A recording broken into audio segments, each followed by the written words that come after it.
Bog Myrtle by Sid Sharp.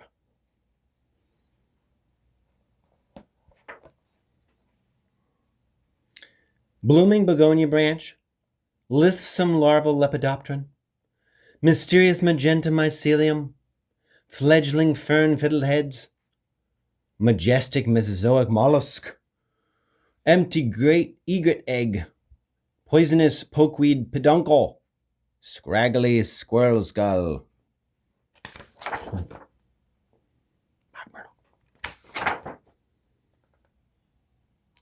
Chapter 1.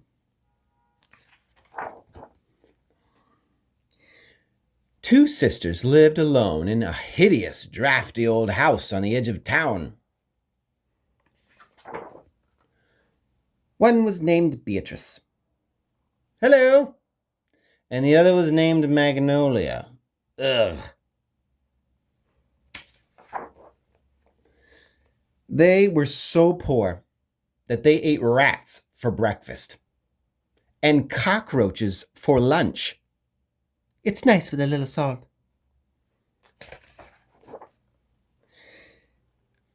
Although they were sisters, they were very different from each other. Beatrice enjoyed singing songs and observing the local wildlife, whereas Magnolia was fond of scowling and pulling the legs off of spiders. Ah, run!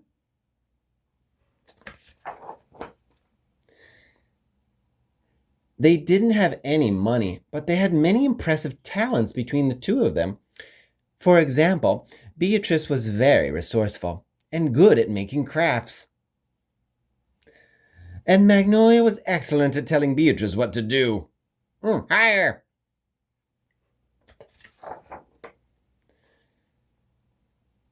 The house was also home to a large family of very industrious spiders. When they weren't running away from Magnolia, the spiders earned their keep by catching flies.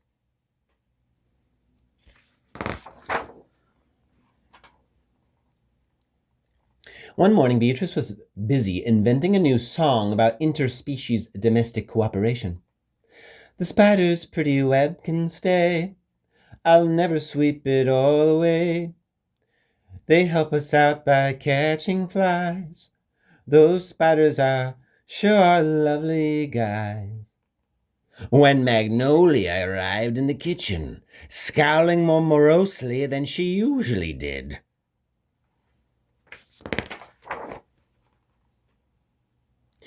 Beatrice, pour me some tea right this second. That awful draft in my bedroom kept me awake and shivering all night long. Magnolia, please do not antagonize the spiders. That's too bad about the draft, though. Maybe I could knit you a sweater to keep you nice and warm. What a foolish idea. You need to have yarn to knit sweaters, and you need to be rich to buy yarn.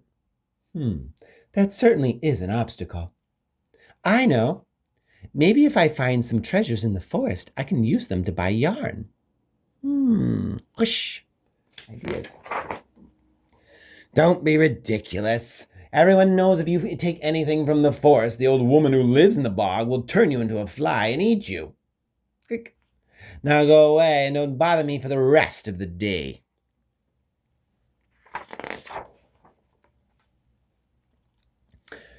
And so Magnolia went to sit by herself and do some truly exemplary scowling, and Beatrice set off in search of treasures with which to buy some yarn. Let's go find treasures, shall we? All in.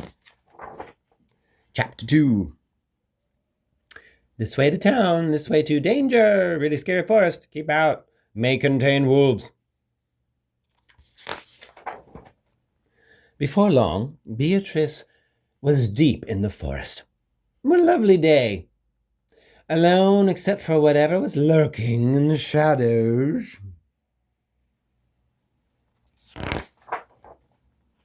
Hello, bugs. Hello, bird skull. Oh, hello, mud puddle. Oh, flower. Oh, hey, stinky, smelly good. Hello, mushrooms. Gonna hang by a tree. How lovely to spend the morning surrounded by new friends. Hiss. Oh, hello. She soon found that the forest was so full of excellent treasures, it was difficult to pick which ones to take away with her. A conifer cone collection, fossilized fowl feathers, possible prehistoric poop. But after searching all morning long, at last she decided on the very best offerings and set off for town. Thank you for the treasures, Forest. This is going to be perfect.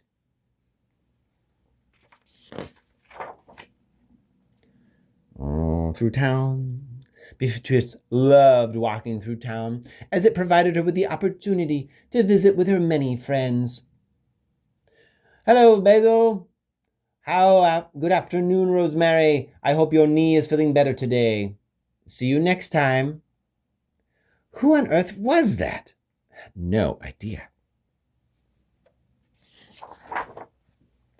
Not in My Back Yarn is the name of the store. Hello, I would like some of your finest yarn, please. Do you have money? I have something much better.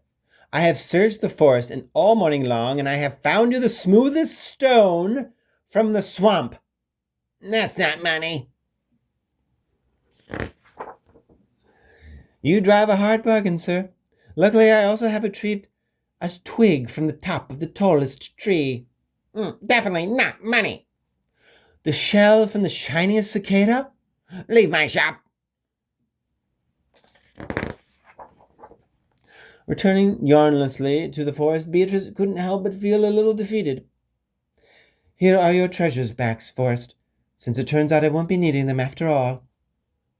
I wanted to make a nice warm sweater for my sister, but I guess I'm going to need a new plan.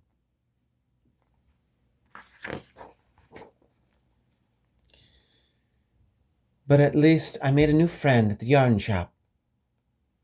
And now I know there's no truth to that silly old rumor about what happens when you take treasures from the forest. Who has been taking treasures from the forest?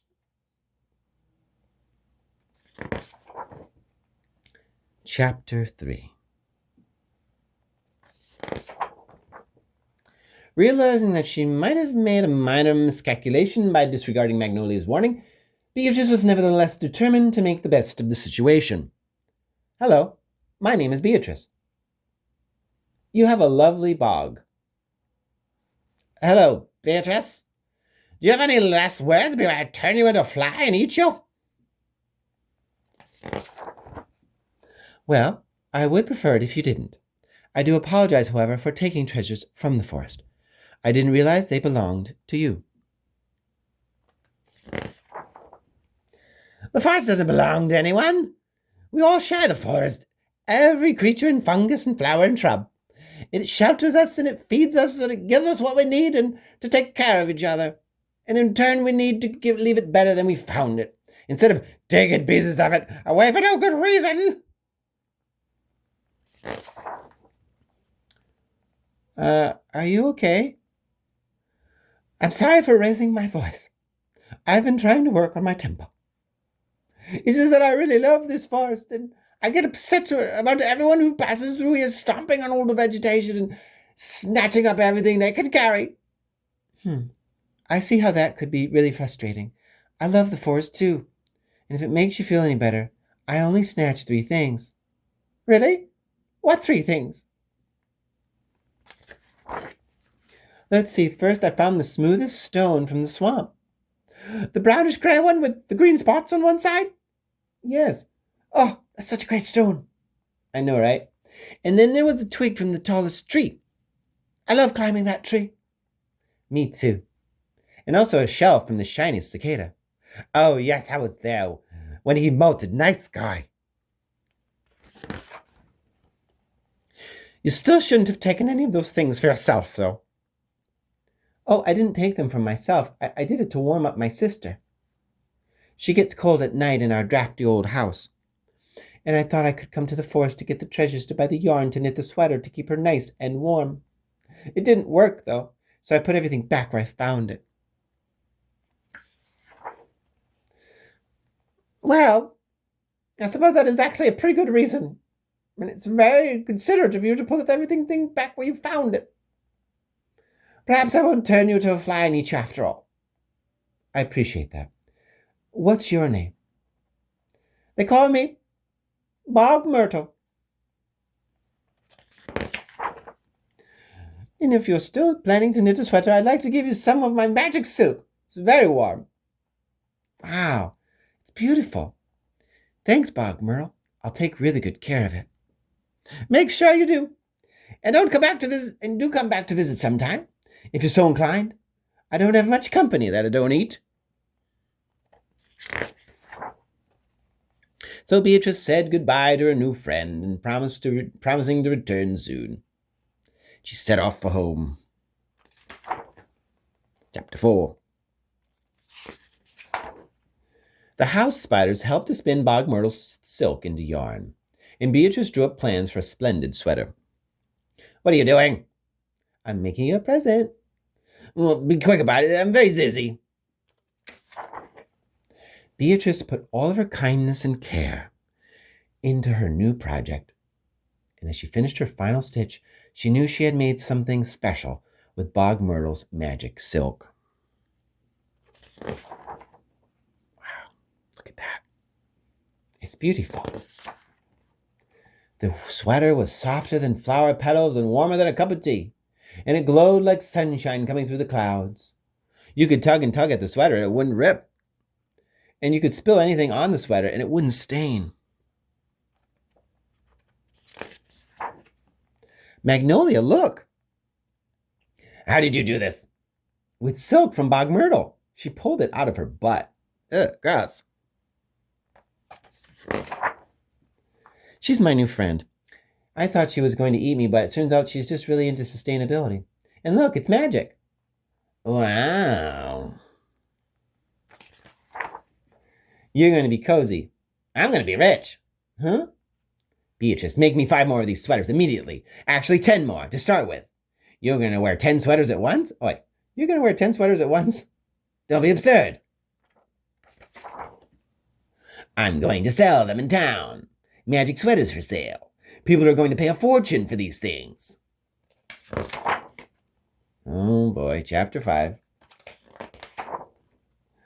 So Beatrice set to work making magic sweaters for her sister, who had never been happier. Knit faster! The house was repurposed into a magic sweater factory. No talking, no getting sick, and Magnolia even invented new rules to keep Beatrice and the spiders on track. No needing to go to the bathroom. The magic sweaters turned out to be tremendously popular in town. I need 2. Quit pushing. I want 5. Did they come in black? $500. Oh my gosh. Even the local business community got involved. Good news, I just bought your store.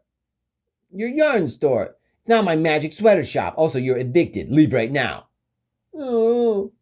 And when she wasn't giving orders, Magnolia was living it up with the profits. Oh, we got a chicken leg. Eating money on the table. Consequently, Beatrice soon found that she was working day and night to keep up with the demand. I hope Magnolia lets me take my scheduled 6-minute lunch break soon. What are you going to eat for lunch, spiders? Spiders? We've had it. Spiders on strike. No webs till we win. Better working conditions now. Join us. Justice for all. Magnolia's rude. No time for loitering, Beatrice. We're already behind. We're already behind schedule. But I think if we streamline the magic sweater production process, we can increase efficiency and maximize my profit margins. Magnolia, now about your work schedule. Do you really need to sleep every night? Magnolia, there's, seems excessive to me. What are your creepy little friends doing? I've been trying to tell you I think they're on strike. What on earth is a strike and why are they on it? It's a kind of protest. It means they've all agreed that they're not going to do any more work until you start being nicer to them. That's ridiculous. I'm extremely nice to the spiders. Now tell them to do what I say or I will step on all of them until they're dead. And what is up with all these flies? Well, the spiders used to catch the flies, but strike. How selfish of them. You'll have to start working extra fast. Now, from now on, if you're going to do it alone. I'm sorry, Magnolia. I can't work while there's a strike in effect. It'd be crossing the picket line, and it wouldn't be fair to the spiders. This is a disaster. What am I going to do? You could try being nicer. Maybe I could outsource the labor. Do you think I could hire warehouse workers and pay them in rats? I think it would be easier to just be nicer. It's useless. Everything's gone wrong. Nobody wants to work anymore. Plus, you're out of magic silk. What? Yeah, we ran out this morning. This is all we have left. Well, what are you waiting for? Go get more from Bog Myrtle. It's Bog Myrtle. Whatever. And if you can't just have more magic silk whenever you want, it was a special gift last time. See, the silk comes from the forest, and we all share the forest. So we have to leave it better than we found it instead of, great, I guess I have to do everything around here. Try not to ruin anything, and I'll be right back. Join Iraq in the local 175. Injustice won't fly. Chapter 6. So Magnolia stomped into the forest to retrieve more magic silk. Get out of my way, you tree. Step on a flower. Hiss, hiss. Now, where is that dreadful little bog? Ugh, the last thing I need is mucky feet. Sweater, stepping on a sweater, making it all wet and muddy. Excuse me, can I get some service over here? Hello, shouting girl. What is it you're shouting about? Oh, there you are. Listen up, Bog Turtle. It's Bog Myrtle. Whatever. I need me more of that magic silk this instant for my magic sweater business. Your magic sweater business? Yes, and I'm trying to scale up my operation here, so we'll be needing to repeat this transaction every week or so indefinitely. This doesn't seem like a very good use of my, wait a minute. What about that sweater lying on the ground? Oh, that's nothing. I just threw that there so I could walk over the puddle. And you just left it there? Yep. And you're not going to pick it up? No. Doesn't matter. I just get my sister to make me another one anytime I want. Now, where's my magic silk? Oh. And so Bog Myrtle turned Magnolia into a fly and ate her. Ugh. Unoppressive, non-imperialist bargain bugs. Yay! The spiders took over the magic sweater shop and turned it into a cooperative bookstore. And used the leftover sweaters to patch up the holes in the walls of Beatrice's drafty old house. Fun in the bog. Preferring to spend her days roaming the forest and visiting her friends, Beatrice never made another magic sweater. She did, however, knit a new sister out of cobwebs and rat tails, and they were very happy together.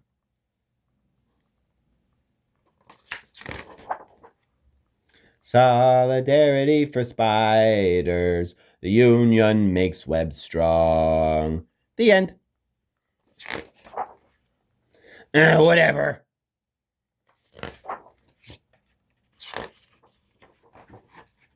By Sid Sharp.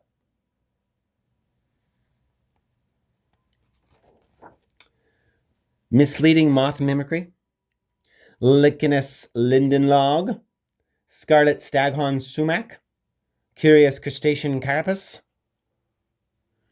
Hexagonal honeycomb hunk. Tantalizing turnip tuber. Abnormally angular antler. Remarkably representational rock.